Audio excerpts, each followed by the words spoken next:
यहाँ प्रश्न ये है कि इस प्रकार के धरना प्रदर्शन और ज्ञापनों को ऐसे स्थान पे करना चाहिए जहाँ पे किसी भी तरीके का आमजन इम्पैक्ट ना हो।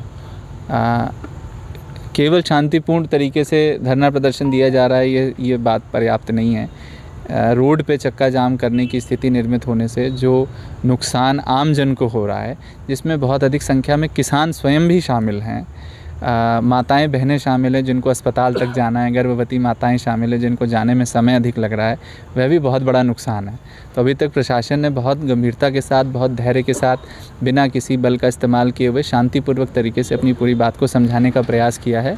और फिर से जिला प्रशासन ने इस बात की पुनरावृत्ति की है कि आपके लिए एक उचित स्थान दिया गया है जहाँ पे आप लोग शांतिपूर्वक तरीके से अपनी बात, अपने ज्ञापन को रख सकते हैं, जिससे किसी को कोई नुकसान नहीं होगा।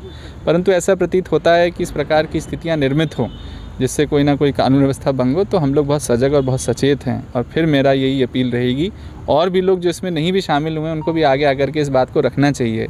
हम लोगों को मौखिक रूप से बहुत सी इस प्रकार के जानकारियाँ मिल रही हैं, जो लोग इससे परेशान हो रहे हैं, जिनको अस्पताल तक पहुँचने में समय लग रहा है, लोगों को अपने गंतव्य तक पहुँचने में समय हो रहा है, वो उससे भी बहुत नुकसान होता है। और अपनी बात को मनवाने का ये कोई सही तरीका नहीं है। शांतिपूर्वक तरीके से ये बात बोली तो जा रही है, लेकिन ये कृत्यों में दिख नहीं रही है। मेरा पुनः यही बात रहेगी कि इसको सही स्थान पे लगाएं।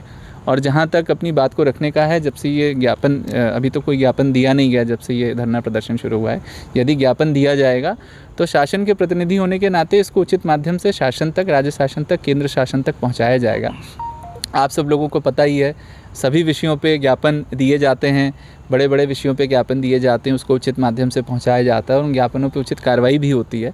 तो मुझे लगता है कि इस संगठन को भी इस पर विचार करके इसी प्रकार का निर्णय लेना चाहिए। सर, किसानों से बात में सामने आ रहा है कि अगर मांगें पूरी नहीं होती हैं तो अनिश्चितकालीन जो है इस तरह का प्रदर्शन चालू रहेगा। ऐसी स्थिति में प्रशासन का क्या रुख रहेगा? देखिए, ऐसी किसी भी निर्णय से जिससे आम जन को पर विपरीत प्रभाव पड़े, तो जो भी आवश्यक कार्रवाई होगी वो की जाएगी। आप सब लोगों को विदित है कि लॉकडाउन जैसी स्थिति में भी जब इतनी विकराल स्वास्थ्य का प्रभाव था, तभी भी आवागमन को सुचारू रूप से चलाने के लिए निर्देश थे और उसके लिए जान पे खेल करके प्रशासन ने वह व्यवस्था बनाई। तो आवागमन तो किसी का भी इम्पैक्ट नहीं किया जा सकता। चक्का जाम किया है, उसके खिलाफ कोई कार्रवाई पुलिस के द्वारा या कोई प्रकरण दर्ज? नहीं, वो की जाएगी, नियमानुसार वो कार्रवाई भी की जाएगी। अभी तो समझाइश का दौर चल रहा है, सब लोग सीसीटीवी की निगरानी में हैं, सब लोगों के नाम आ रहे हैं कि कौन कौन लोग किस किस भूमिका में हैं। जो लोग इसको कानून व्यवस्था को बिगाड़ने में अपना योगदान दे रहे हैं, उन सब लोगों के बट एक जनतांत्रिक व्यवस्था में प्रशासन की ये भी जिम्मेदारी होती है कि सब लोगों को समझाइश भी दे।